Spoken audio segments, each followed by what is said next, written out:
This episode of Nintendo Expansion Pass is brought to you by, well, you. If you want to learn how to support our family of podcasts, head over to patreon.com/bossrushmedia or search for us on the Patreon app on your smart device. Thanks for helping us build something better.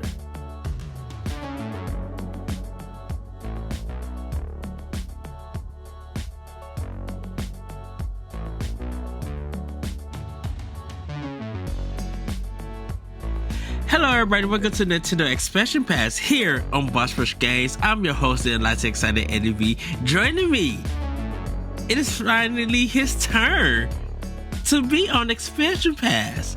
Everybody, please welcome Daniel McGar. Hello, good sir. Hey, thanks for having me. Actually, now that you mention it, I don't think I've been on Expansion Pass yet, so this is a first. Yeah, this is actually a first. Hopefully you'll be on more with me. Corey is taking a break on this time, but we actually have a good discussion because I was gonna ask you, Daniel. You are a Digimon fan, and I am a Pokemon fan, and I this question in my mind. I was gonna ask you.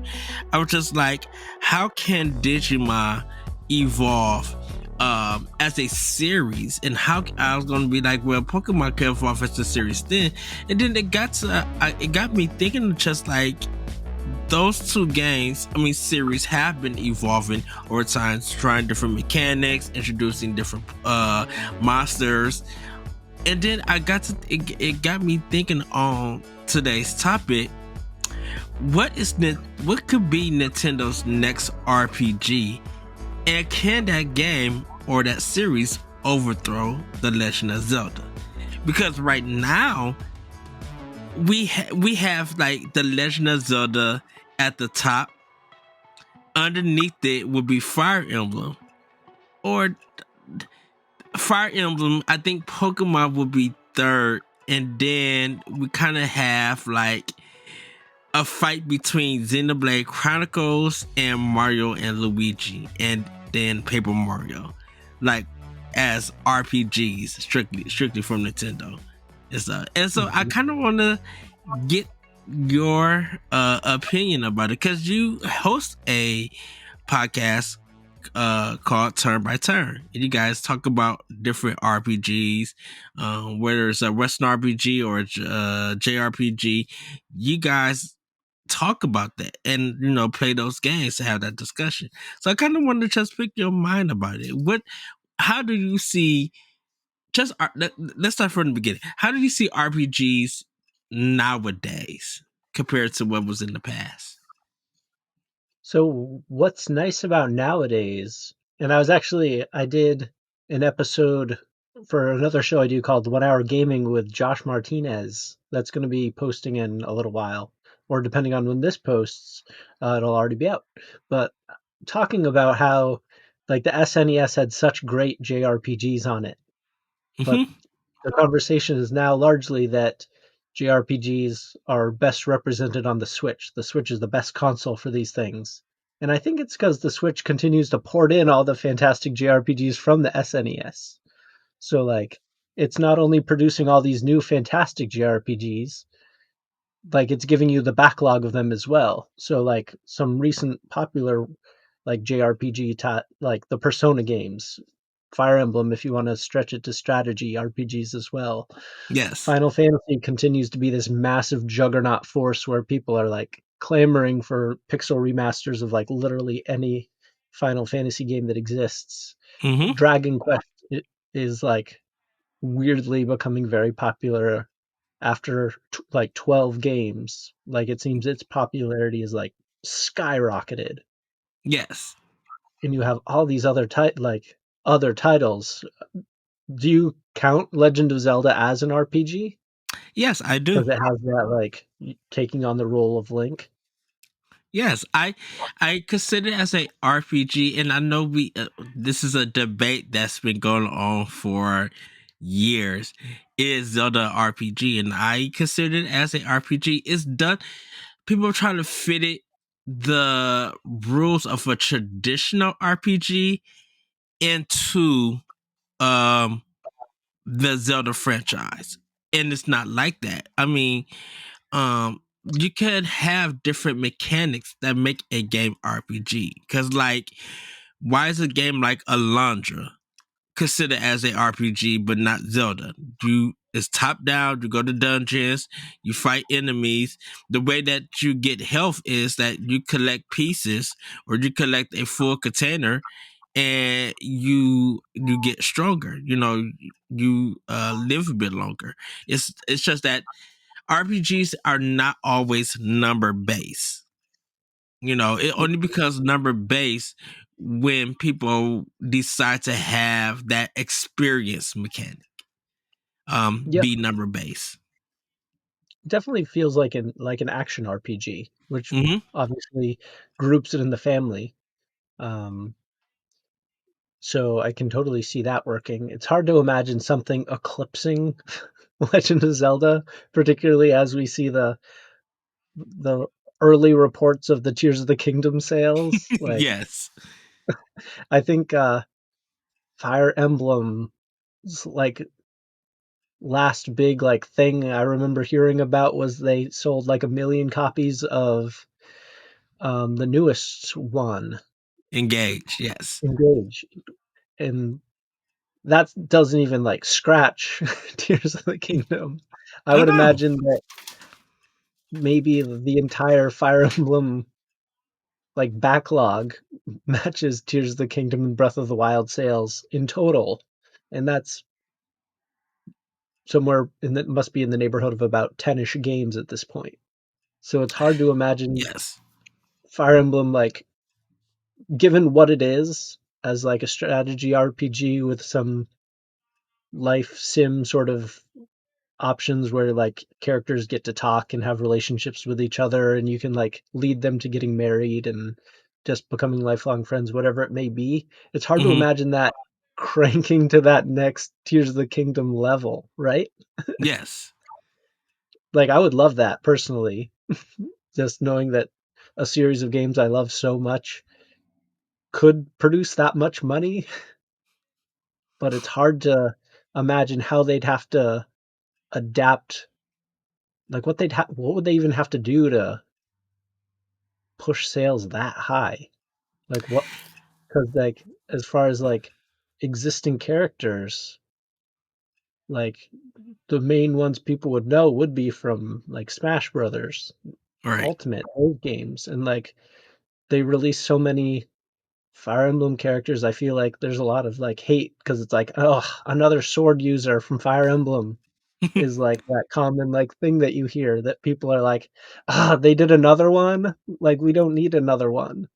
So I feel like they maybe hurt themselves in that way because they kind of made people sick of the character releases for a game they haven't necessarily engaged with.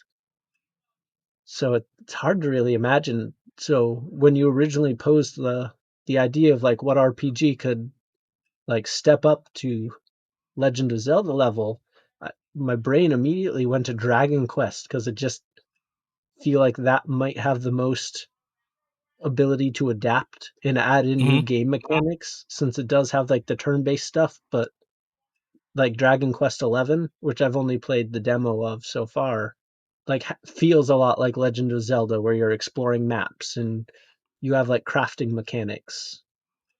Yes. What the crafting mechanic has been started, I think, in Dragon Quest 8, I want to say.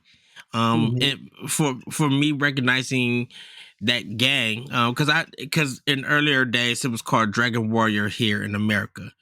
Yep. They didn't switch it to Dragon Quest until I think 4 or 7 on PlayStation, and everything.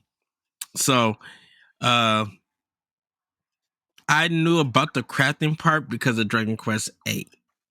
Um, that's Mhm. how I like because Dragon Quest 8 was like my first Dragon Quest game that I played because I never played the NES one. I just brought like the mobile kind of version on Switch, so I want to go through those games, and those games take forever. Dragon Quest games are long and stuff. Mhm. Um, but I think like for like Nintendo's next RPG, or something that's, if we're looking at existence wise, trying to overthrow the Legend of Zelda, I think because of the success of Tears of the Kingdom, it's kind of going to be hard to do it. Because right now, I think the only thing that may equate to it, and it really depends on people have the knack to go get it in the price point. Paper Mario Thousand Year Door, the GameCube game. If Mhm. it was, I think if it was re-released right now for Switch, that people paid $40, just like they did Metroid Prime Remaster, I think it has the potential to hit that same number. Not in the time frame as Tears of the Kingdom, but I think it could hit 10 million copies. People played it and understand, okay, now I get why everybody loves this game, or now I get the comedy. Now I get why people are mad that they changed Mhm. this kind of formula stuff. I think if people went and picked up Thousand Year Door, I think they would hit 10 million. It just would take time to get to that number. If you want to be a Patreon producer, head on over to Patreon, patreon.com/bossrushmedia, and find out which tier is right for you. Our Patreon producers at the $5 tier or higher for this month are Adriel Munger, Austin Campbell, Celeste Roberts, Christian S., Sana Dierig, Francisco Santillan, and Rebecca Jewell. Thank you for your continued support. Yep, I haven't played any of the Paper Mario games other than if you want to somewhat sort of mildly count Super Mario RPG. So that didn't immediately jump to mind, but I actually think you're probably right. Because that game, like, you just tweet about it and people get excited.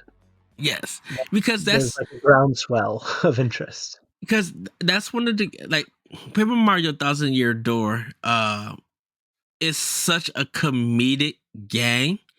It's such a memeable game in a sense with some things. It was, I mean, it was a new way of playing a role playing game, but it was the writing that made the game so funny. Hmm. And it became about the characters, and people end up loving the characters, and so it was a different way to progress the story, and stuff. And it was one of those games that if you got too strong for an area, you couldn't stay there and do anything, because sometimes the characters will run away, or you do one attack, defeat them, and you only get like one experience point compared to what you used to get when you first fought them. So, um, it has, like I said, it has the potential of hitting 10 million, but I think it would take a while. That's kind of one of the games. I mean, along with Wind Waker and Twilight Princess, people want for a Switch to come out.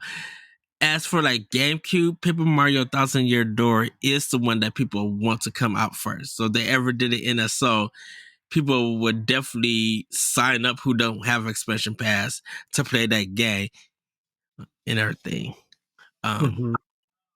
and I think that's why when we talk about Nintendo's RPGs, they're they're so different that they hit, with Zelda being an action RPG, Xenoblade being kind of this open world explorative RPG, um, Paper Mario being somewhat a traditional RPG. Um, you know, Fire Emblem being that strategy RPG where it's more one-on-one battles and you have to make sure that you think about it. So, um, all of those have that um Japanese flair. I would add Beta Kados too, but that's more Bandai Namco and Hmm. besides Nintendo. That's Bandai Namco Monolith Soft. And so I think Nintendo published the second one. Or they made it publish too, but that's kind of weird on how that one goes too. And that's a card RPG in a sense. Hmm. You know, um, if we I'm think super about it, excited for that, uh, by the way. I can't wait to play it. It came, like I said, it came out and I never got it because it wasn't being sold in my area. Oh, really? That stinks. It was sold in my area. It was before I was connected online, so all I had to go on was box art with buying these things. So Mm-hmm. it just never made it to the top of the deck of games to buy. So it's always felt that and Tales of Symphonia, which I did correct that and I've played that now. But Baten Kaitos is just one of those ones that I've wanted to play and just it's never happened. So now it's finally can happen. Yes. And Earthbound slash Mother 2 is it's still niche and everything. I think people just really want to play Earthbound 3 whenever they decide to call it and stuff. Um, Mhm. but that's kind of like most of just Nintendo's RPGs. There's some other ones that's kind of like for DS and Game Boy Advance and stuff, like Golden Sun and things like that. But like from Nintendo's like first party, um, and everything, and I'm including them Monolith Soft because they now Nintendo owns them. Uh, it's kind of I wonder what will be like their next RPG because like Pokemon is big, but Pokemon's been going on since like I think in early mid 90s on the Game Boy and Mhm. everything, and I mean it evolved over time and it's always been a handheld game, but it's always been the same kind of formula that has really truly worked for them: an anime card game, um different things in Japan, like restaurants and stuff. But gameplay wise, it has been that one-on-one battle, take turn, yin yang slash Mhm. Mega Man kind of style of fighting of a role playing game. And you build them up to a point to they evolve, or you trade them and they evolve and they get stronger once they evolve. That's always been the same formula for it. So do you feel like Pokemon Legends Arceus sort of changed that at all for you? Like I don't I personally think so because it's but It do you it think that ha- was an evolution into the next thing that I mean might have I that mean upper? I won't say it was an evolution, 'cause the same way like Pokemon Snap was. It wasn't an evolution. I think it was more of a new IP that's in the Pokemon universe and everything. The Mhm. gameplay is different, which is great. But they still have that element of 1v1 experience points kind of thing. You know, um, if Mhm. they had to if they So it treated it doesn't almost like a end up beat 'em up being kind of that thing, different. huh? Oh, what did you say, Daniel? So I agree, it just doesn't feel that different, but like we've been talking, like Pokemon Xenoblade, maybe Dragon Quest, and Paper Mario. Like what is that thing that pushes those to the next level? Well, Dragon Like Quest is different because that's Square Enix. yeah, that's a good point too. I didn't originally. I always for some reason I always just loop it in with Nintendo for Well, because whatever Nintendo reason. published um 9 and 10. No, Okay. they published 9 on 3DS. I think it was 5 and 6. They did one of the older ones because they did a remake for it. Nintendo did publish it on the 3DS and DS. Hmm. But I think Dragon Quest is still a good comparison, a good use example because it does have a relationship with Nintendo. I mean, it's still it started off as a Nintendo based game, like exclusive. It went to PlayStation, and now it's kind of everywhere in a sense. Hmm. PlayStation got it. It was all Switch was always going to get it. Nintendo was always going to have one because they had the 3DS one in Japan. And I think a lot of people didn't recognize the 3DS one was way different than the PlayStation. So when Switch came out, that's where they just added the PlayStation and 3DS version because the 3DS I think had the um orchestra music to the game, Hmm. and then it went the way that it went, and then Xbox getting the Dragon Quest game, and now we're just working on Dragon Quest 12. Wii U is the only one that had Dragon Quest X. I think Switch might have it. Well, Wii U and PC has it, I should say. I definitely know they have that one, the online one, which we never got. Mm-hmm. Yet. Oh, they're not gonna bring it over. They working on 12. I would love to, but you know, it is what it is. I kind of would love Sega to bring Fantasy Star Online over to Switch. Like Nintendo works with them and everything. That's one I've always wanted to play.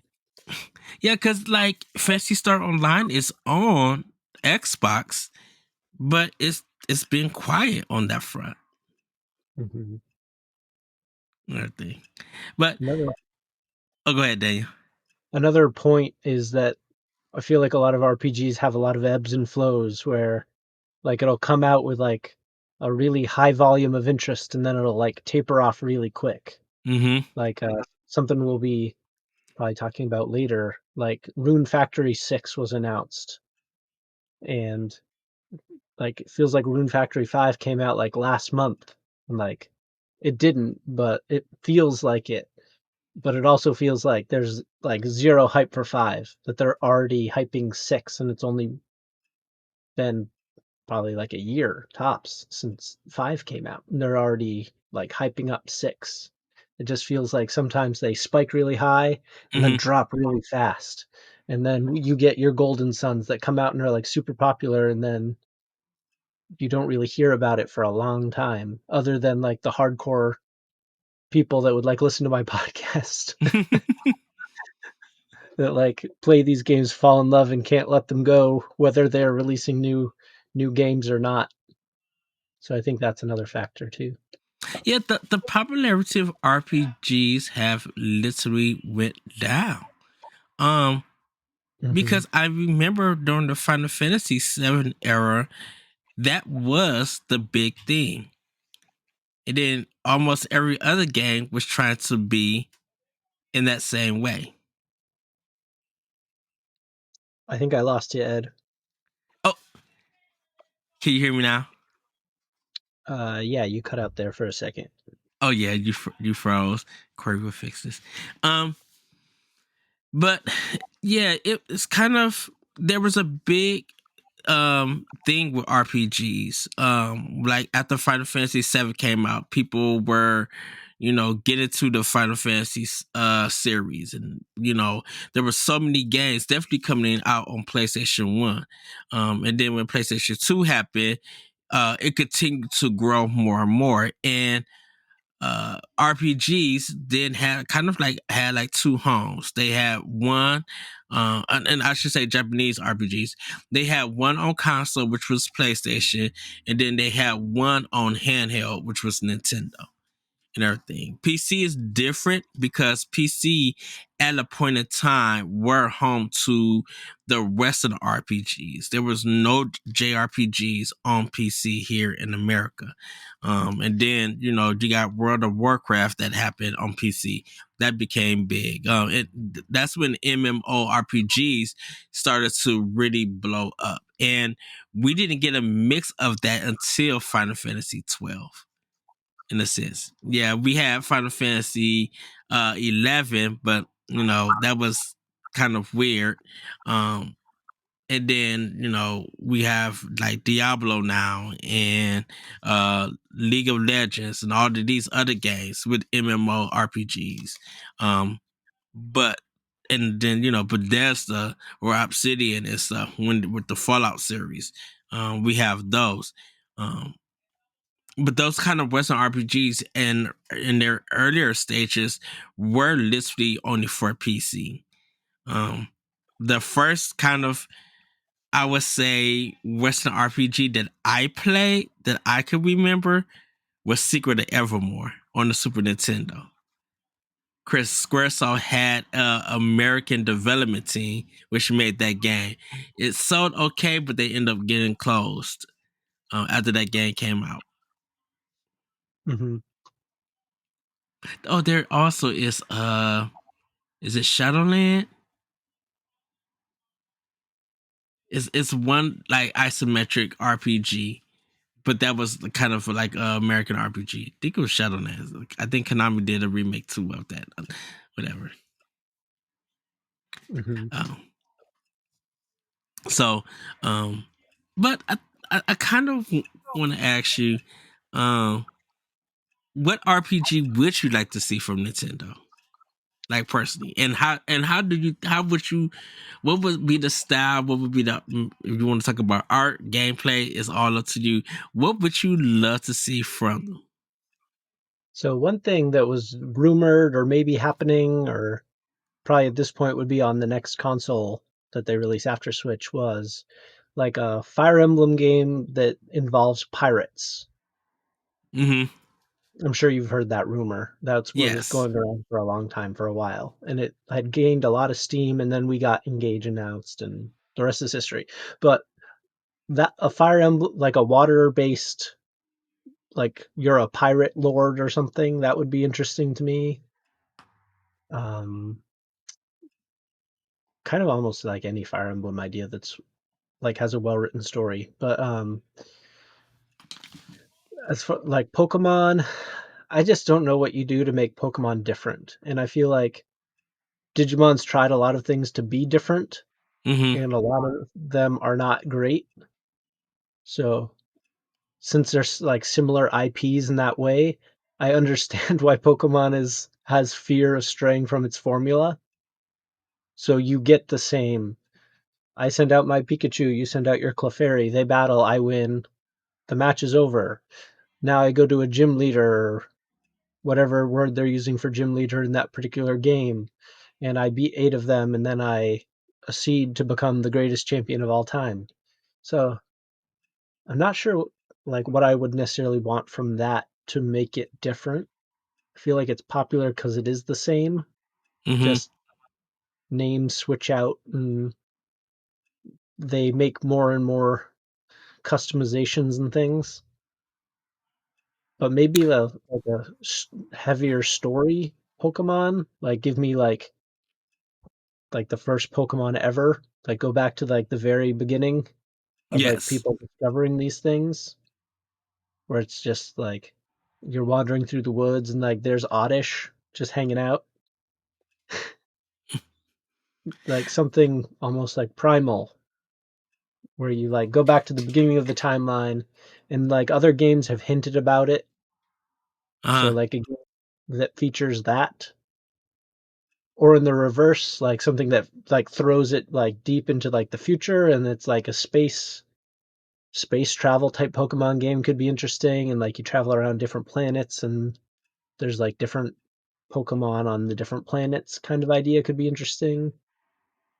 I don't know. The cool thing is that it is virtually limitless, where you Yes. could go with like a lot of these. Like with Xenoblade, it might be interesting. It'd be like Xenoblade interests me just because like where do you go after like 2 and 3? Like Well, what? they said the DLC could end up leading to 4. Yeah, But like I do understand where you're going at. Yeah. Like how do you top 3? Definitely the way that the definitely with the way that that game ended and everything. Like how do you make a new entry in this series? yeah. And again, would that be something where you'd be combing to another part of the timeline to give us either something in the far past or far future? Yeah, And like, it'll definitely be in the far future. I think. yeah, I think so too. But it's just like those games are largely considered like some of the best games of all time. Like Xenoblade 2, like pretty much is considered one of the best games of all time. So it's hard to imagine like what do you do to impress us next? But I guess they Breath of the Wild was followed by Tears of the Kingdom, and that game seems like it's impressing everybody. So maybe it's one of those Mm-hmm. things where just go hard on what's already working, and maybe make people wait an unnatural amount of time until you release it and build some like long-term hype, kind of like the 6 years between Breath of the Wild and Tears of the Kingdom, and people are like begging for it, and then you release it, and there's like this like massive boom of, well, I have to get Xenoblade 4. It's been 6 years. Mm-hmm. Like maybe that like a delay to build interest rather than continuing to like keep churning them out kind of idea. And I know Monolith Soft has a new IP that they're working on. We just don't know what it is. We don't know if we'll see it this year or next year. Because like I know we know that Xenoblade and Zelda are like on hold right now because they had the DLC. Tears of the Kingdom has came out already, so their focus is their new IP. So it's gonna be like, what is this new IP that you guys are doing? Mm-hmm. So I know for me, I would definitely love to see a beat 'em up RPG in the style of Guardian Heroes. Have you ever heard of that game? I haven't. Let me look it up quick here. How would it work as a beat 'em up So RPG? So it's a mix of a beat 'em up because you get experience points after you defeat enemies and stuff, but it's a story mode to it where you could choose your own adventure style. Oh, So okay, I after got you that. yeah, so Interesting. after you beat a certain you beat a boss, you get to choose where you want to go and everything, and then your it will make your adventure go forward, and you'll continue there. And stuff. But like, I would love to see Nintendo to make something like that. Like, even if they got to hire Treasure again and be like, okay, we want something Guardian Heroes, but we want it. Uh, sorry about that. We want it to be where it's a new IP. Like, we can still have that original idea of it being a beat 'em up and you defeat enemies and everything, but we want to have like mid bosses and other bosses, and sometimes depending on where you land at, you'll get secret treasure or their next upgradable weapon. Or we could treat it like a roguelike games, something in that nature they could do. Because I think they don't have anything like that for a role playing game where it's a pure like beat 'em up experience point style game. So, and I think personally they could go for um that hand drawn art style if they want to. Or they Mm-hmm. could go something in the route of looking like a Splatoon style game, something very cartoony or something very animated. I would love to see them go, and and definitely I don't want it to be in like the medieval times and the magic and stuff. I kind of would love to have it in modern times. And before everybody say, well, you're just thinking of Persona. No, not thinking about Persona, not thinking of high school kids. I'm literally thinking of adults, you know, and some kind of state or something, some kind of town or something. And You want to know what came to mind as you're saying that? The world ends with you. yeah, in a sense, but just not with kids. Yeah, with adults, Yes. but almost that style of game, not with the pins or anything, but that sort of has that same sort of feel. I feel like that you're saying, right? In a sense, Where you're in a yeah, city. yeah.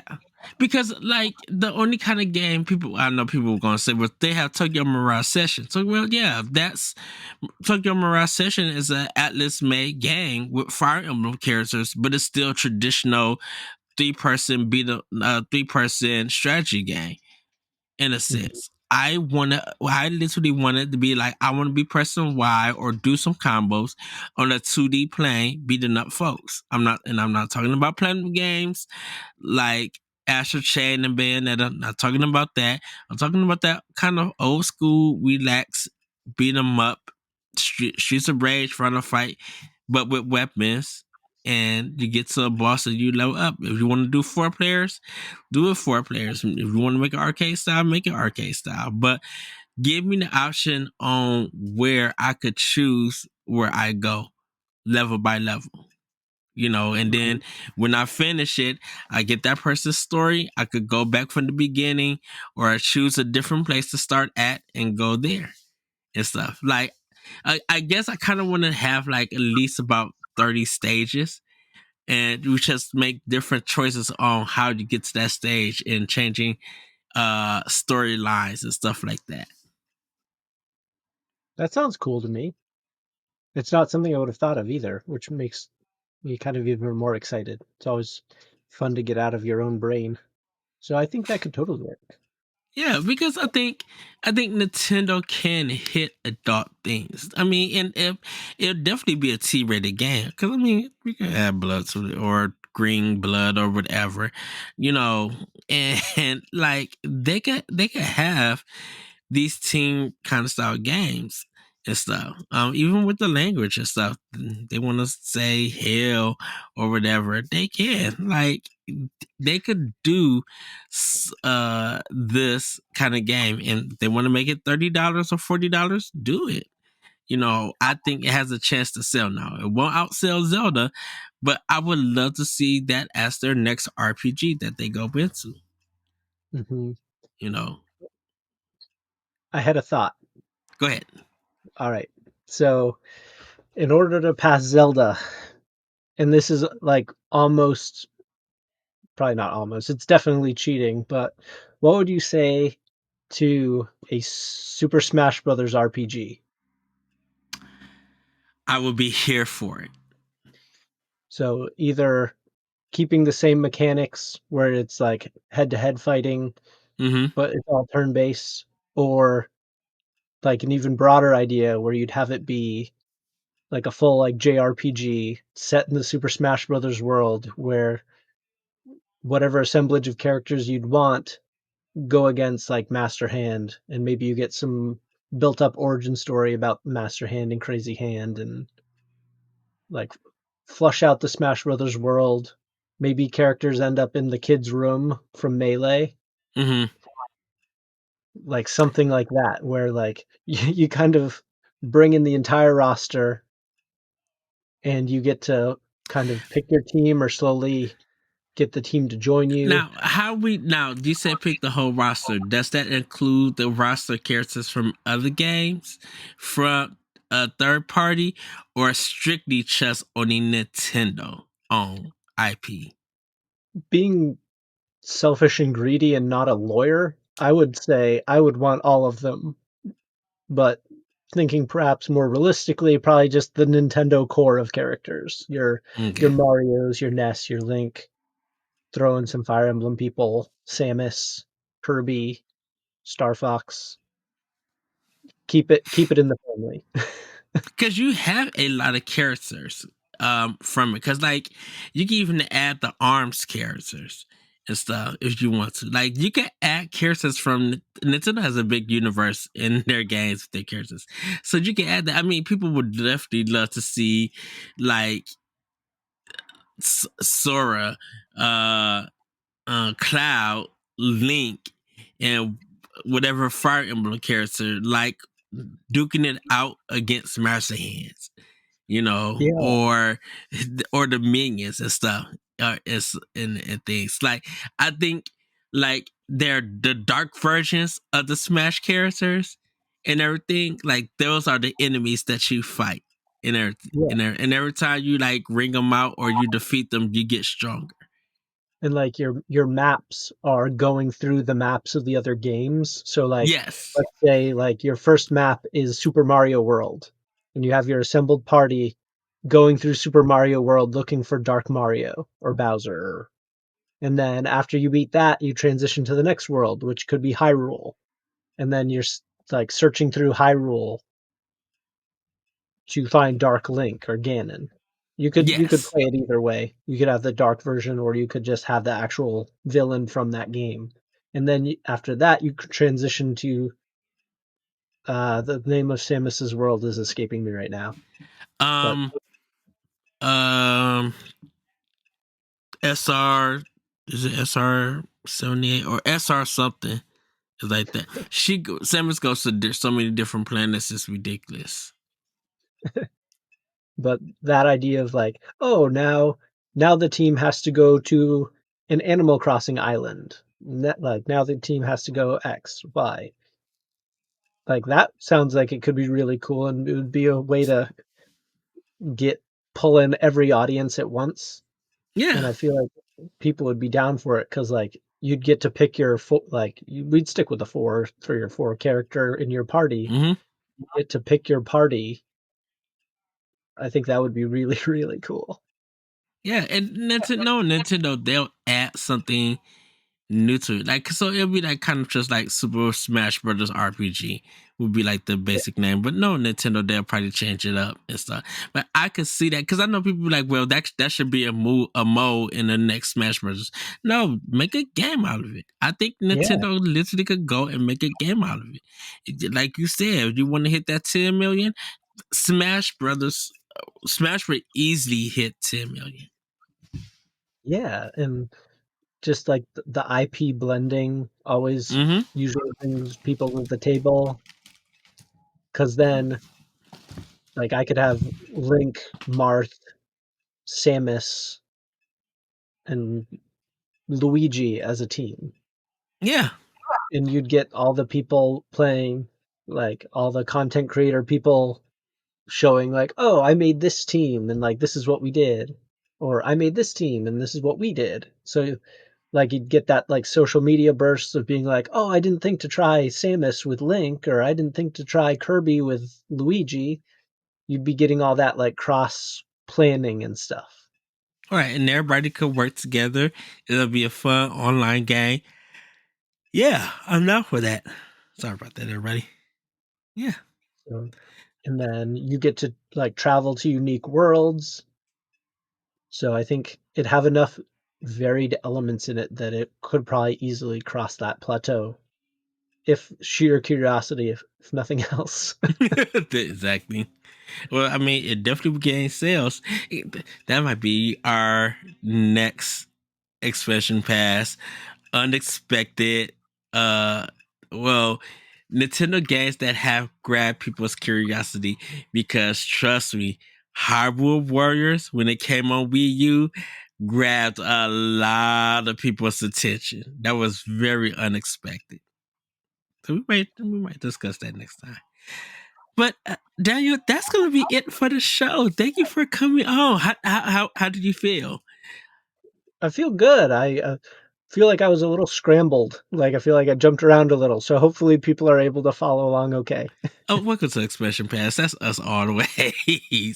Sometimes me and Corey would come in and be like, we don't have a topic to talk about 45 minutes later. Damn, what did we just get done talking about? And stuff. Oh, well. Well, thank you, Daniel. And if you guys want to hear more of Expression Pass, you can check out our YouTube page. Check out the Turn by Turn podcast.